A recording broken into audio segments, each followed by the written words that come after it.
semaine dernière, vous étiez optimiste, presque souriant, en disant « Allez, pas de panique ». Et là, depuis quelques jours, on entend quand même dire « Attention, l'épidémie est hors de contrôle ». C'est toujours pas votre avis? Mais j'ai jamais dit le contraire. J'ai pas dit c'est ni optimiste ni pessimiste. D'abord, je pense que le pessimisme tue en plus. Vous voyez, quand on voit les gens qui en ont marre, c'est au-delà de ça. Nous, on voit de la souffrance psychologique, voire des détresses psychiatriques. Enfin, vraiment, il y a des effets secondaires à tout ça.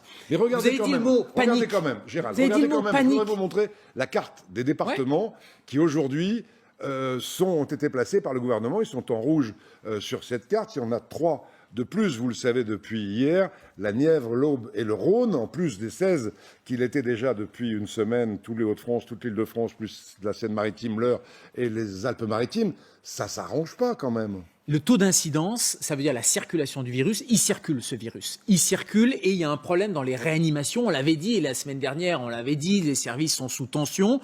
Après, il ne faut pas qu'on cède à la panique, justement, parce que les gens ont l'impression... Enfin, moi, quand je discute avec les gens, ils me disent « Mais alors, à l'hôpital, c'est terrible, aux urgences, etc. » Les urgences, on n'a jamais eu aussi peu de passages. Quand on regarde sur les 4 dernières années, la moyenne des passages, on est en dessous. Donc l'image d'Épinal, les gens ont l'impression qu'on meurt sur les trottoirs, etc. Ce n'est pas ça. Il y a un problème dans les services de réanimation parce qu'on est en sous-capacité. Donc il y a des entrées, des sorties. J'avais un collègue, professeur Teboul, qui disait à Bicêtre, encore avant-hier, oui, j'ai 1 ou 2 lits libres et tout de suite ils sont pris, etc. Donc il y a un turnover, ce qu'on appelle un turnover important. Il y a une circulation virale. Les médecins généralistes, SOS médecins, ne voient pas beaucoup de patients Covid, mais il y a le virus qui circule, dans les écoles en particulier. Mais de là à céder à la panique, non, je pense qu'il faut qu'on apprenne à vivre avec ce virus et qu'on prenne des mesures un peu préventives pour essayer de casser les clusters. Moi, j'étais l'autre jour dans une grande surface, vous baladez dans les rayons, vous n'y comprenez plus rien. Vous avez des scotch, par exemple, les pyjamas pour bébés sont interdits.